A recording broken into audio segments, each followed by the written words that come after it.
Block. Now Rays high, AJ looking for opportunities, but respecting Tanner's position on that backboard, knowing the ball wasn't going to be crossing into a shootable spot.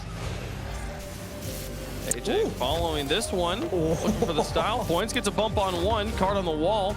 Sees Rays coming in, knows he doesn't have it, and just tries to adjust, but hangs in the cherry pick, takes the shot. First goal, no, there's the block. Rays comes in with the clear as well. The defense from True holding on strong.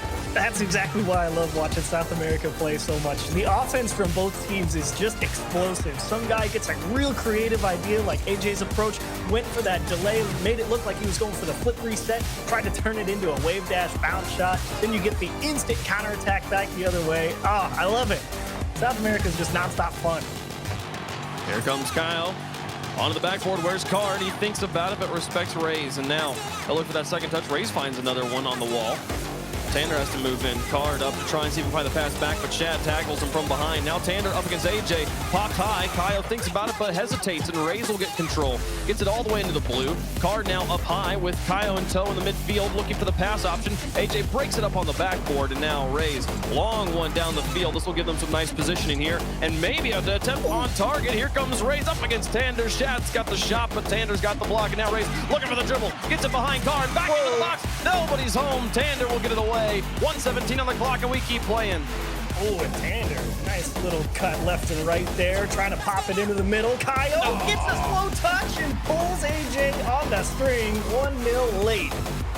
When they're playing this fast, the Chiefs, sometimes it's the slow ones that finally work.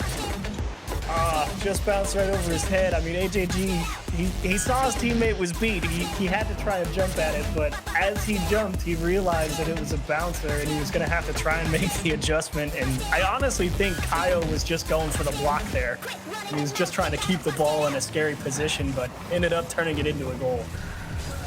Tanner on the wall, nice pass. Kyle onto the backboard, and Rays will find a block. Now Carr's back in the midfield. Pass over. Tanner could probably turn on this one. He's out of boost, but still able to be enough of a nuisance. Gets it up in front, and Card finds a block. Tanner, the boost spawns perfectly, fortuitously. Now here trying, looking for a second touch. Shad will get it through him. Card back to midfield. AJ's there first.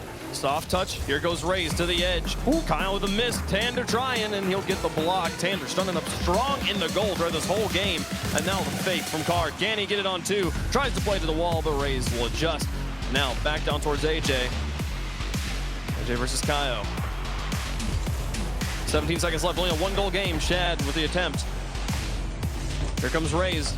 True 11 can just get on the board. They've been completely shut out this series.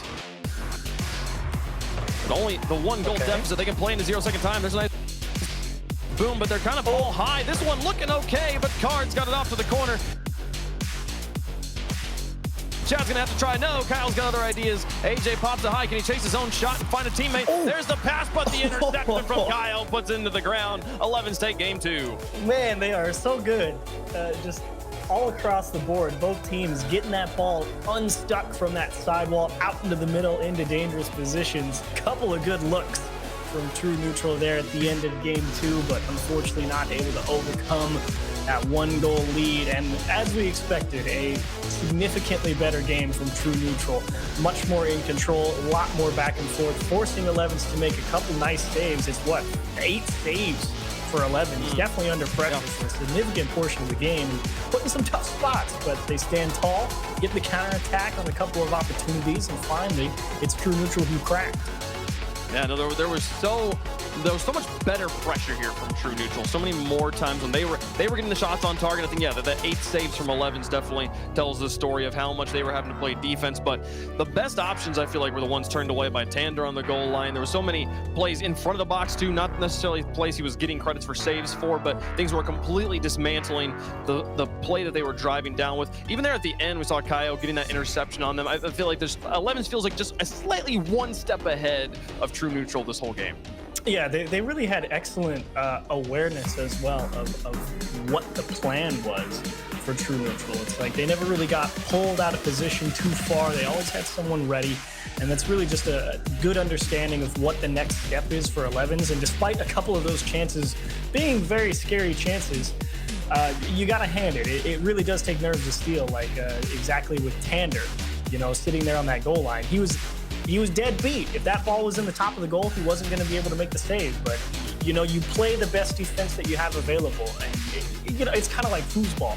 If you're going to allow a goal, you have to have them beat you. You can't just try and get too aggressive and then just give up a goal.